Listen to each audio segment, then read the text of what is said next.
నాకు చదువు రాదు సంధి రాదు. నన్ను పిలిచినా చెప్తా.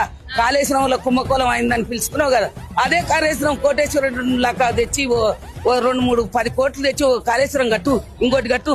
ఇప్పుడు అంటే ఇక్కడ కరీంనగర్ దిక్కు కట్టిండు కదా, మన నగర్ కర్నూలు జిల్లా, మహబూబ్నగర్ జిల్లా అంటే కరువుగంటి జిల్లా, అక్కడ డ్యామ్ కట్టు, కొన్ని కోట్లు తెచ్చి కడతాడు. ఎందుకు కట్టాడు? ఆ చెప్పులు ఎత్తుకపోతారు అంటున్నాడు ముఖ్యమంత్రి. పోయి ఇంటి ముందర కూర్చుంటే ఏమన్నా అడుగుతారేమో అని భయపడుతున్నాడు అంటున్నాడు. ఈయన చూస్తే ఎవడన్నా 10 రూపాయలు అప్పిస్తాడా? అప్పించే పరిస్థితులు లేదు. అరే అప్పు చేస్తాడమ్మా, 10 మంది పిల్లలు ఉంటారు, ఉపవాసం ఎట్లుంచుతాడు?